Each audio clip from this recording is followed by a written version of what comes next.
Pense como quiser, faça o que quiser, mas não culpe ninguém por seus resultados. Somos as nossas escolhas.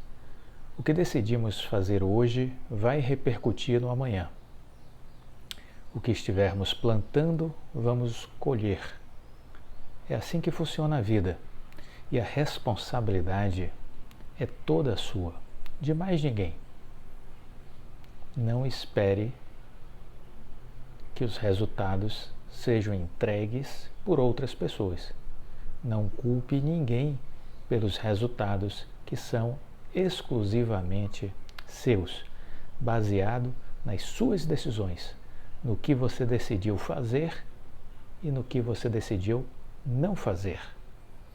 Reflita sobre isso. Bem-vindo ao canal Viver de Renda. Se inscreva no canal, deixe seu like e compartilhe com os amigos. Nos acompanhe no Instagram Viver de Renda Canal e no nosso novo canal aqui no YouTube, o Café com Ações. Eu sou Clóvis Soleiro, formado em administração, consultor de empresas, investidor na Bolsa desde 2006. Criei o Viver de Renda para compartilhar com vocês a minha curva de aprendizagem. Aqui eu passo as coisas que eu já vi, aprendi, no mundo empresarial em especial. Por quê? Porque quando nós vamos investir em ações, estamos investindo em empresas. É assim que eu raciocino. Então, eu não fico tomando minhas decisões baseado em movimentos gráficos. Não é isso que eu faço. Eu analiso a empresa. Eu sou adepto da análise fundamentalista. Aí você usa o gráfico, uso o gráfico como uma ferramenta de apoio, como um instrumento de apoio num processo de desenvolvimento de uma estratégia. Mas as ações são sempre escolhidas com base nos seus fundamentos. Só isso? Não, porque aprendi que as pessoas que estão à frente das empresas formulam planejamentos estratégicos, formam equipes, e é exatamente isso que pode fazer com que essa empresa continue performando bem no futuro. Os indicadores nos mostram apenas o que aconteceu. É uma espécie de retrovisor, né? Mostra o que ficou para trás. No primeiro trimestre, no segundo trimestre, no primeiro semestre. É um retrovisor que está nos mostrando o que foi feito. Mas eu preciso saber o que vai ser feito. Então eu tenho que olhar o planejamento. E eu tenho que olhar a liderança das empresas. Elas fazem diferença. Isso nos ensina Jim Collins. Quer entender sobre o mundo empresarial? Leia Jim Collins. Por outro lado, temos que seguir os tubarões, seguir os grandes investidores. Por isso que eu sou defensor de que nós devemos ficar fora dos chats, dos grupos de Telegram, dos grupos de Facebook, de Instagram, esse tipo de coisa. Porque são redes tóxicas, pessoas que geralmente sabem muito pouco ou quase nada, que não conseguem performar bem na vida profissional, nem tampouco enquanto investidor, e contamina esses ambientes a mediocridade.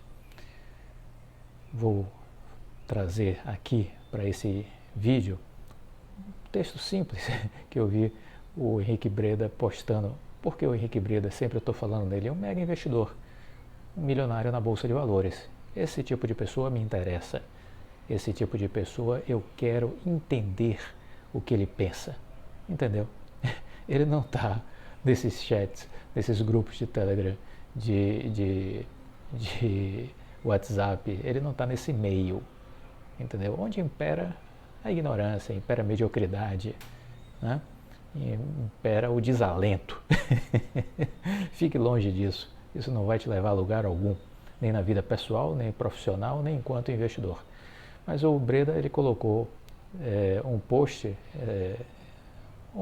na sexta-feira. Dizia assim: geralmente é assim.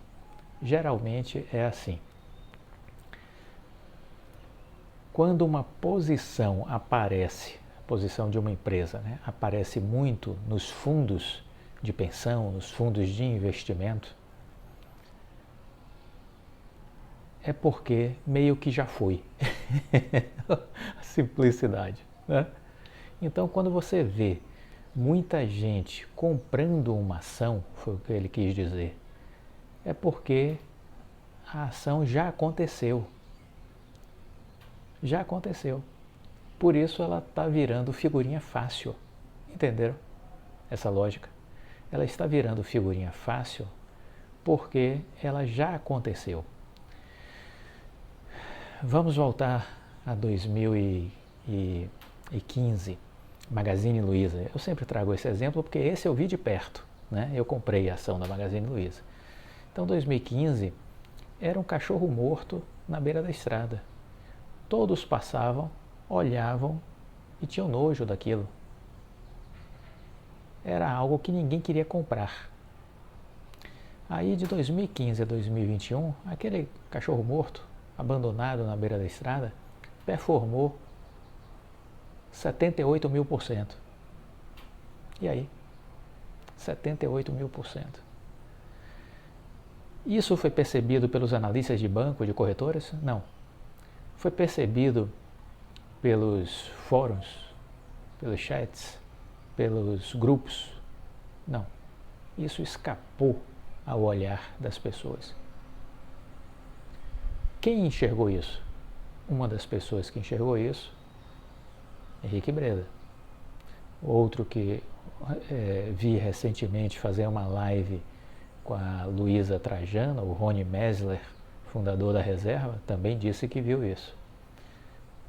Quem viu o que estava acontecendo na Magazine Luiza foi quem teve a oportunidade de ir para dentro da empresa, conhecer a liderança, que era o Fred Trajano, entender o seu planejamento estratégico e ver tudo o que estava sendo executado dentro da empresa. O Henrique Breda viu isso, o Rony Mesler, da Reserva, viu isso, e alguns outros poucos talvez tenham visto isso. Estas pessoas, caso tenham decidido investir e segurar as ações para o longo prazo e não simplesmente vender porque subiu 100%, 200%, mas que maluquice, a pessoa vender a ação porque subiu 300%, acha que subiu demais. Aí ela sobe 78.000%. Quem vendeu porque subiu 300%? Faz o que da vida? Fica se culpando o resto da vida, né? Então veja, é preciso entender essas coisas para ser um bom investidor. O Viver de Renda, eu procurei aqui criar o canal para passar um pouco isso, para tentar alargar as fronteiras do seu conhecimento, do seu cérebro. E, sobretudo, para que você passe a pensar de um jeito novo e diferente. Um jeito que não é comum. Você não escuta isso por aí. A maioria das pessoas não estão dizendo isso. Trago de novo aqui Howard Marks, bilionário americano. Fuja dos consensos. Os consensos conduzem à mediocridade. Resultados pequenos. Fuja disso. Se você quer resultados grandes, procure os caminhos menos percorridos. É isso. Uma outra reflexão antes da gente entrar realmente no assunto hoje. Quando você decide, fiz esse post ontem no Instagram, quando você decide crescer, nem sempre você sabe, mas é um processo solitário e demorado. É um processo solitário e demorado. Porque não existem atalhos para o sucesso, não existem atalhos para a riqueza, né? Então existe um tempo, que é o tempo que eu digo da dúvida. Você, frente ao espelho, sozinho, se questiona, será que isso vai dar certo? Será que isso vai dar certo? A dúvida é importante. A dúvida alimenta a busca por certezas. É assim que eu vejo. A dúvida alimenta a busca por certezas. Então você continua estudando, procurando se aprofundar para que as dúvidas comecem a diminuir. E chega uma hora que a coisa vai acontecer. Mas aí, essa transformação começa inicialmente para dentro de você, para dentro das empresas. A transformação inicia por dentro, em você e nas empresas do mesmo jeito. É internamente que a mudança começa a acontecer. Nunca esqueça isso, gente. Nunca se esqueçam disso. Internamente a mudança começa a acontecer. Isso vale para a gente. Isso vale para as empresas. O mundo externo não está vendo a mudança. Acredite, o mundo externo não está vendo a mudança. Nem a sua, nem a das empresas. Nem a sua, nem a das empresas. Continue. Continue. Acredite que a mudança está acontecendo. Aqueles que tiverem essa certeza vão, no longo prazo, colher os resultados pela sua crença, pela sua fé e, sobretudo, pelo seu trabalho. Porque o resultado, ele é diretamente relacionado ao trabalho. Não existe outra forma de você colher resultados, senão entregando todos os dias o seu melhor. Reflita sobre isso. Quero aproveitar aqui para externar o meu agradecimento às inúmeras mensagens que foram postadas esses dias, de sexta para cá, por conta do Dia do Professor. Eu não sou, vamos dizer assim, um professor, né? Aqui quem vos fala é um administrador de empresas, consultor empresarial, né? Tenho experiências em programas de trainee, de formação de liderança, então eu tenho uma veia educadora, sim, né? Mas nunca estive em sala de aula dando aula, mas já conduzi, sim, programas de formação de novas lideranças dentro de empresa, isso eu já fiz. Mas eu sei, eu tenho, vamos dizer assim, um pouco da didática do ensinar, eu sei disso, né? E aí muita gente mandou mensagens me parabenizando pelo Dia dos Professores. E eu fiquei muito feliz com as inúmeras mensagens. Queria agradecer a todos que o fizeram, né, que mandaram essas mensagens elogiando o trabalho que a gente vem fazendo aqui. Quero aqui destacar uma das muitas mensagens e em nome dessa mensagem que eu vou ler aqui, sintam-se todos abraçados e com a minha profunda gratidão. A Lena Dance Oficial, ela colocou: parabéns, professor Clóvis, hoje é dia do professor e não poderia deixar de parabenizar o senhor por todos os ensinamentos nos seus vídeos do YouTube. Sabe muito! Então, em nome aqui dessa mensagem dela, né, eu agradeço a ela, Lena, muito obrigado pelas palavras. Ela também fez um post no stories dela e agradeço a todos vocês que mandaram mensagens nesses últimos 2 dias, né?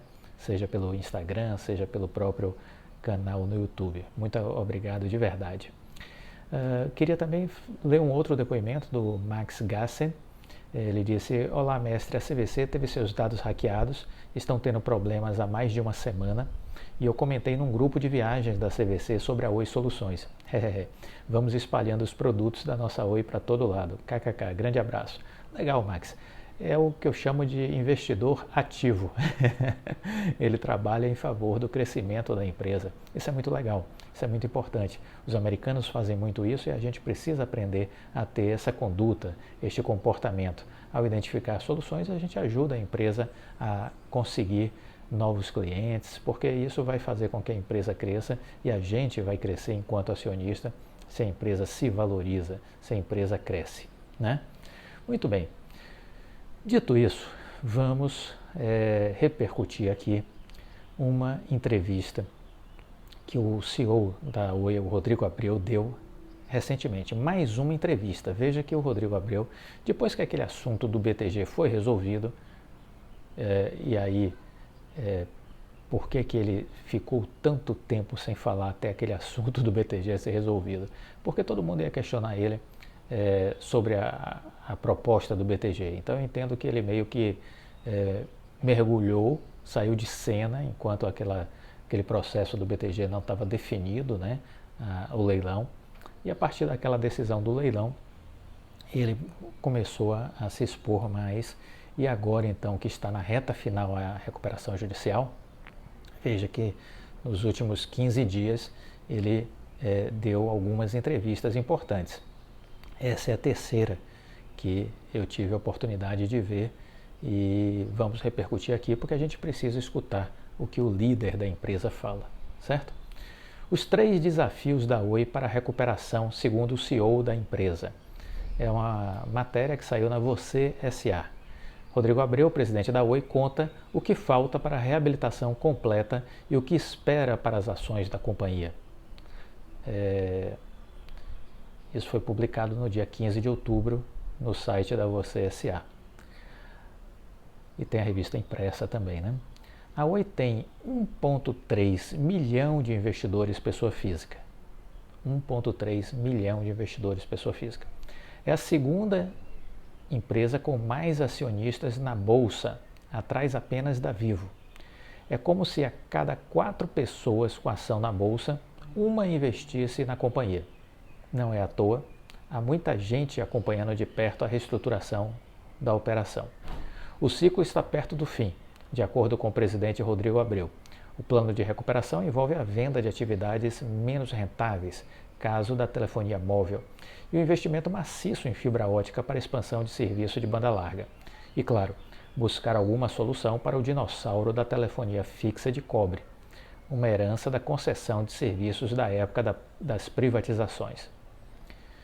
Era impossível, disse o Rodrigo Abreu, manter a empresa fazendo exatamente as mesmas coisas de antes. Era impossível manter a empresa fazendo exatamente as mesmas coisas de antes, porque o resultado seria o mesmo. A gente iria entrar em uma situação de insustentabilidade novamente, explica ele. Um dos planos menos compreendidos, segundo o Rodrigo, é justamente a operação de fibra. A infraestrutura de rede foi separada em uma nova empresa chamada de Vital. Acontece que a Oi vendeu 58% dessa empresa para o BTG Pactual. Segundo o CEO com um sócio, a nova empresa terá capacidade de crescimento multiplicada. Se mantivéssemos a operação de infraestrutura dentro da Oi, ela não se valorizaria do mesmo jeito, porque eu não teria condições de investir os 30 bilhões que a Vital vai desembolsar ao longo dos próximos 5 anos, justifica. Nessa entrevista, Rodrigo Abreu explica os próximos passos da companhia e diz o que, na sua opinião, falta para as ações subirem de forma consistente. Primeira pergunta, a ação da Oi ainda é uma penny stock, um papel de valor baixíssimo, apesar de a empresa já ter avançado na sua recuperação. Por quê? A gente precisa, respondeu ele, a gente precisa entender o percurso todo da empresa de 2016 para cá, quando ela entrou em recuperação judicial. É óbvio que a negociação das ações sofreu uma desvalorização gigantesca enquanto a empresa ficou discutindo o seu plano de recuperação. Foram 2 anos e ela saiu no começo de 2018. 2 grandes coisas aconteceram no plano de recuperação original. Uma delas foi o alívio de curtíssimo prazo nas dívidas. Mas o principal foi a mudança de governança. A Oi passou a ser uma empresa sem controlador, com um conselho completamente independente, e aí a empresa começou a desenhar o seu projeto de longo prazo. Essa é uma mudança estrutural super importante, porque foram os antigos controladores que a Oi já teve no passado, que ajudaram a partir de decisões equivocadas a fazer acontecer a derrocada da empresa e a quase falência da empresa, ao constituir uma dívida de 65 bilhões. A saída desses antigos controladores é, sim, um dos principais pontos de mudança de cenário nessa história. É preciso entender isso. Então a Oi passou a ser uma empresa sem controlador, com conselho de administração completamente independente, e aí a empresa começou a desenhar o seu projeto de longo prazo. O que mudou no plano original? Eu entrei na companhia como conselheiro, nesse final de 2018, quando começamos a fazer uma análise mais profunda de todas as operações, segregando o que era a operação móvel, telefonia fixa, banda larga de cobre, TV por assinatura de satélite e a operação B2B, e todos os componentes que a empresa tinha naquele momento. Era impossível manter a empresa fazendo as mesmas coisas de antes, porque o resultado não mudaria, seria mais do mesmo. A gente iria entrar em uma situação de insustentabilidade novamente. Começou-se então a traçar um novo plano estratégico para focar naquilo que efetivamente a empresa tinha de diferencial competitivo, para virar novamente líder de mercado. E o que era isso? Era fibra ótica. Curiosamente, a gente estava apenas começando com o negócio de fibra para o consumidor. Essa fibra, um parênteses, a Oi já tinha 400 mil quilômetros de fibras inativos, não operacionais, não monetizando. O investimento já estava todo feito. Faltava apenas começar a fazer isso gerar dinheiro. Perceba o ativo que a Oi tinha. A infraestrutura de fibra já passada, 400 mil quilômetros. Faltava apenas ligar a chave, fazer isso gerar dinheiro. Curiosamente, a gente estava apenas começando um negócio de fibra para o consumidor. Por que esse virou então o foco da empresa? Olha, porque o diferencial da companhia era a infraestrutura de fibra ótica espalhada pelo país inteiro. Apesar de ter naquela época um número de usuários muito baixo. Não tinha muitos clientes há anos atrás interessados em fibra ótica. A virada tecnológica na banda larga, com a migração do cobre e do cabo coaxial para a fibra, estava só começando. Mas a extensão de fibra que a Oi tinha naquele momento era mais do que o dobro da segunda maior operadora que tinha no Brasil. Começamos então a traçar um plano de investimento muito significativo na fibra. Na telefonia móvel, a Oi era a quarta operadora, apesar dos mais de 30 milhões de usuários, e vinha de anos com investimentos abaixo da média de mercado. Já o negócio de telefonia fixa, que foi a maior fonte de receita da Oi ao longo do tempo, começou a se deteriorar muito rapidamente. O ritmo do crescimento de mercado é de 35 a 40%, de decrescimento do mercado é de 35 a 40% ao ano. Se nós não fizéssemos nada para substituir aquela queda de receita, a companhia deixaria de ser sustentável. Esse modelo baseado no negócio voz das empresas de telecom está morto. Quem tem telefone fixo com o crescimento do telefone móvel? Praticamente ninguém, né? Telefonia fixa caminha para a morte.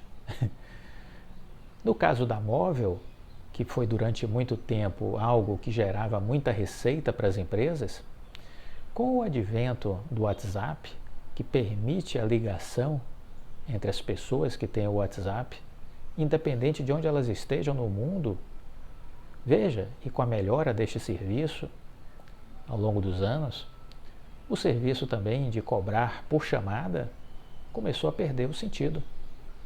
Então o negócio voz está morrendo. Enquanto isso, fibra ótica está nascendo no Brasil. Nascendo, né? Era necessário, voltando à matéria, era necessário investir, disse Rodrigo Abreu. Telecom é um setor de infraestrutura, de capital intensivo. Se você não investe, perde competitividade e morre lentamente. Isso já estava acontecendo com a Oi em relação à Oi Móvel, né? Então, precisava ser criado um plano que viabilizasse investimento em algo que iria crescer muito, que compensasse uma receita que ia descer muito. Foi aí que veio a decisão de vender a operação móvel. E isso traria recursos significativos para que a gente continuasse a investir na fibra e, ao mesmo tempo, suportasse esse período de transição, na qual a companhia ainda não gera um resultado suficientemente positivo.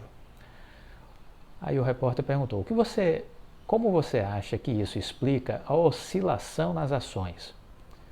Aí ele disse, muita gente olhava a base de ativos da Oi e entendia que se houvesse um plano, a empresa deveria ter um potencial muito maior que o valor do mercado. Vários analistas concordaram. Lá no meio de 2019, a empresa estava cotada a cerca de 70 centavos. Depois que esse plano começou a ser posto em execução, a ação se valorizou muito. Ela ainda sofre com volatilidade, mas o papel passou de R$ 2 e depois passou a cair com a pandemia. Hoje está cotado a um nível que a gente não acha que faça justiça ao valor da empresa, mas ainda é 30%, 40% acima do que lá no início desse processo. São quatro vendas integrais. O jornalista, ele disse aqui, o que já havia sido, né, vendido. São 4 vendas integrais que nós fizemos. A unidade de torres de celular, por mais de 1 bilhão de data center, por 325 milhões já recebidos. Já fizemos a venda também da operação de telefonia móvel, que recebeu uma proposta de 16,5 bilhões por parte das operadoras Vivo e Claritim. Já foi assinada essa venda, mas está aguardando a aprovação regulatória do CAD e da Anatel. Esperamos receber os recursos até o primeiro trimestre do ano que vem. E tem a unidade de TV por assinatura, a satélite, que é a única para a qual a gente não anunciou nenhuma operação. Aí o repórter perguntou, e o que sobra então? Olha, foi criada uma empresa separada chamada Vital, que concentra a infraestrutura de fibra. A Oi vai ficar com 42% dessa empresa e deixará de ser controladora. O novo sócio controlador é o BTG. Poderá fazer muito mais investimentos do que a Oi. Segregada, a empresa tem muito mais condições de crescer e investir. Aqui eu quero fazer um parêntese. Não sei se vocês estão acompanhando essa segregação de ativos que está acontecendo com o Grupo Pão de Açúcar. O Grupo Pão de Açúcar era dono do Açaí e do Extra. O que foi que o Pão de Açúcar fez? Deu vida própria ao Açaí, botou ele para fora do grupo. Ou seja, a Açaí continua sendo uma empresa que pertence a este sócio Pão de Açúcar, mas ela hoje tem vida própria, inclusive fez IPO na Bolsa. Isso gerou uma valorização do ativo Açaí, que antes estava, vamos dizer assim, encoberto pelo valor do Pão de Açúcar. Então, ao sair do Pão de Açúcar, da estrutura do Pão de Açúcar, o Açaí ganhou valor.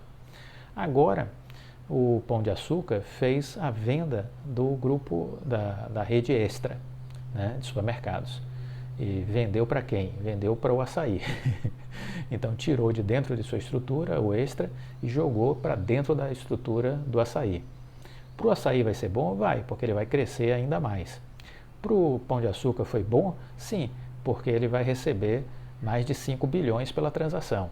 Então veja que isso tudo é uma engenharia financeira, tributária, é um planejamento de uma grande empresa e que faz, vamos dizer assim, como é que eu poderia dizer? Faz uma geração de valor com ativos seus que estavam adormecidos. Ativos adormecidos e que você coloca com vida própria e aí esses ativos liberam valor, destravam valor. Essa era a palavra que eu estava procurando, destravam valor. É o que a Oi está fazendo com a Vital, colocando essa Vital para fora de sua infraestrutura, destravando valor, buscando um sócio que será investidor e que vai garantir 30 bilhões de investimentos em 5 anos, 6 bilhões de investimentos por ano, que vai ser feito para a expansão do negócio de fibra ótica, da infraestrutura de fibra ótica. Provavelmente crescimento orgânico, provavelmente adquirindo empresas. Então, a Oi, que já tem 400 mil quilômetros de fibra ótica, agora com a Vital, vai fazer com que essa expansão aconteça ainda de forma mais acelerada, porque vai ter 30 bilhões de investimentos na expansão. É isso que a gente precisa entender. Não há no Brasil nenhuma empresa que possa rivalizar com a Oi no segmento de fibra ótica. Não existe essa possibilidade de uma rival, como alguns tentam aventar, né? A empresa X, Y, Z são rivais da Oi. Esquece isso é bobagem, não repete que é bobagem.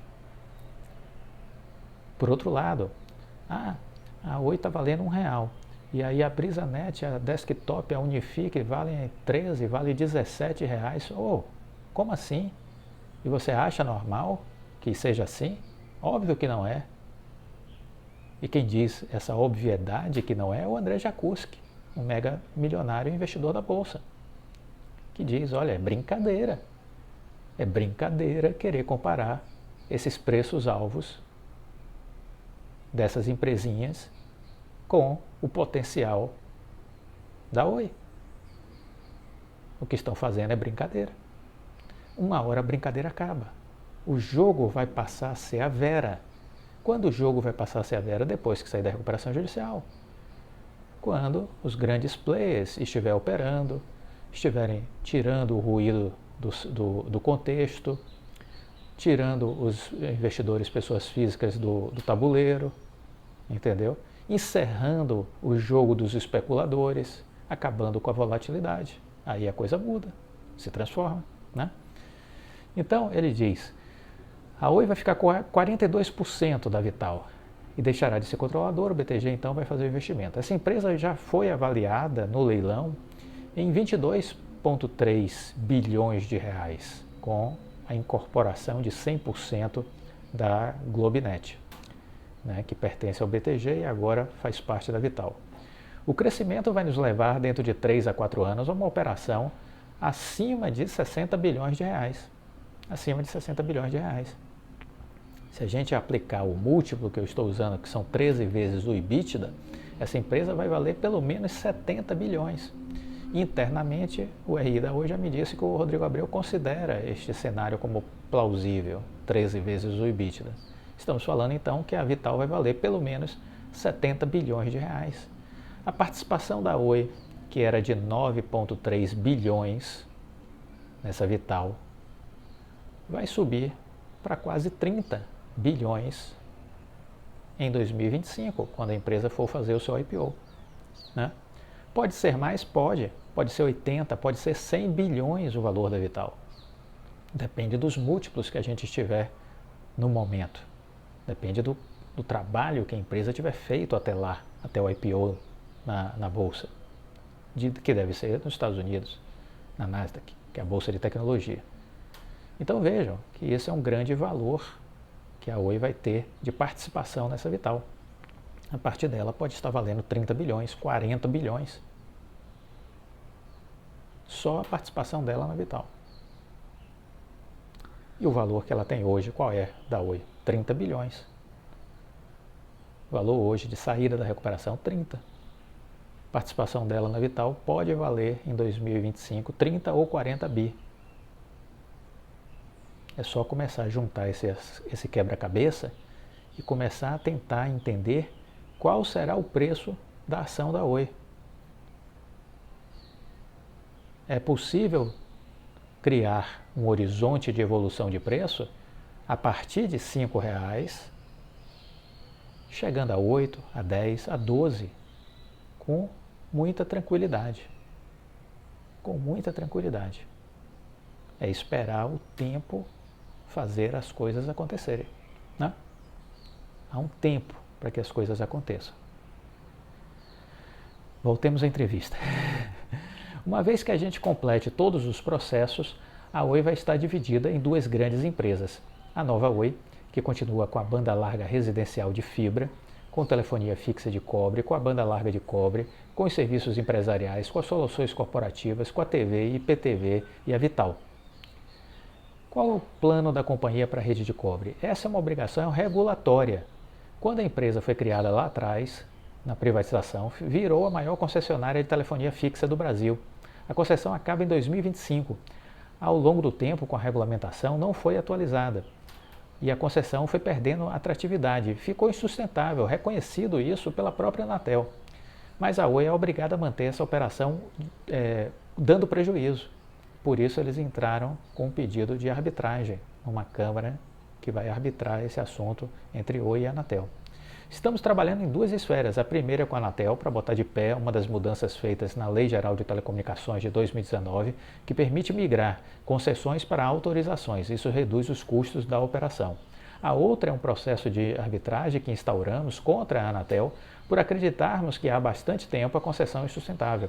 A gente disputa valores bilionários para garantir que a migração da concessão para a autorização aconteça sem ônus e também que a Oi seja elegível a compensações financeiras. Elas seriam usadas, por exemplo, para bater multas da Anatel, que ainda existem, e algumas obrigações federais. Até o final do ano que vem, a gente espera uma visão mais clara da migração. O processo arbitral deve levar de 18 a 24 meses, estará sendo encerrado por volta do final de 2023. Então, coloque esse ponto aí na sua agenda para acompanhamento.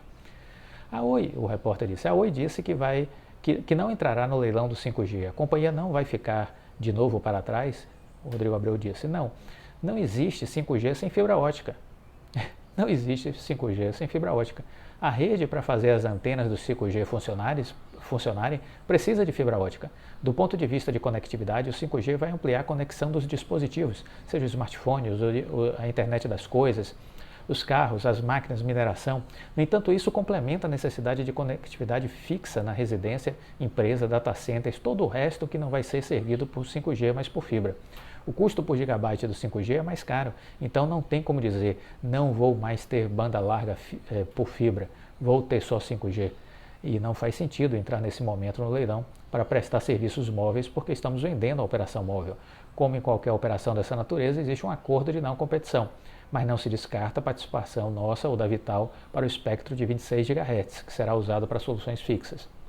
A empresa diz estar perto de concluir seu plano de recuperação, porque as ações ainda estão deprimidas. Primeiro é preciso completar as vendas, o imóvel e a participação da Vital. Pode ser que ainda exista alguma visão de risco dos investidores em relação a essas aprovações, principalmente a venda da área móvel.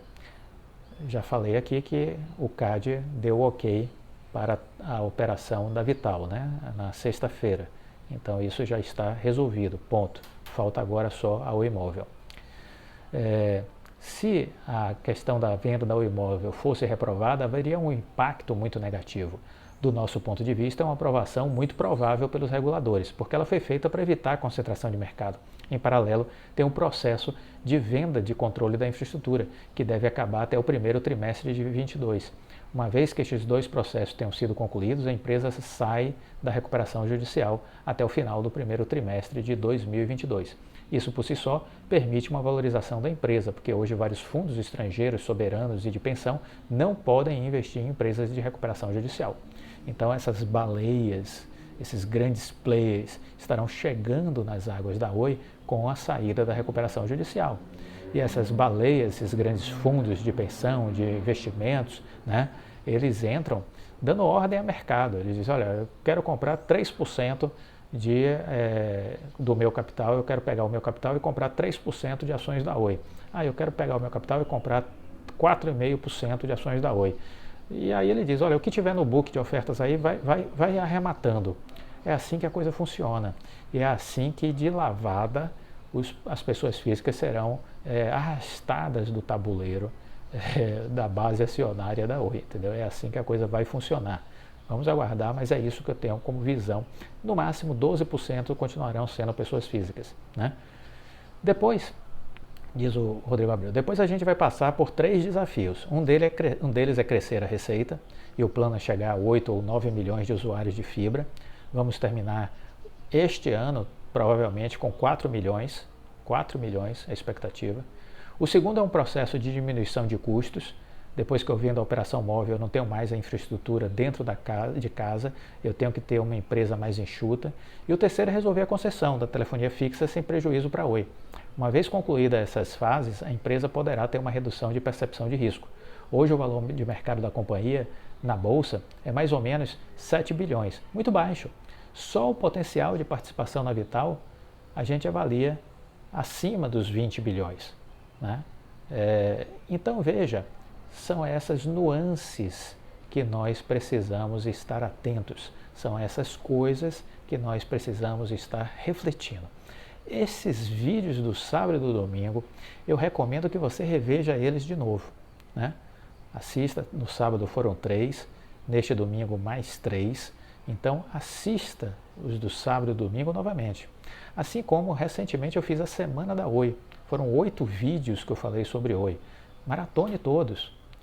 E maratone os outros vídeos todos do canal. Eu fiz uma série desvendando o mundo empresarial para você entender como é que acontece a dinâmica dentro das empresas. Você precisa entender isso.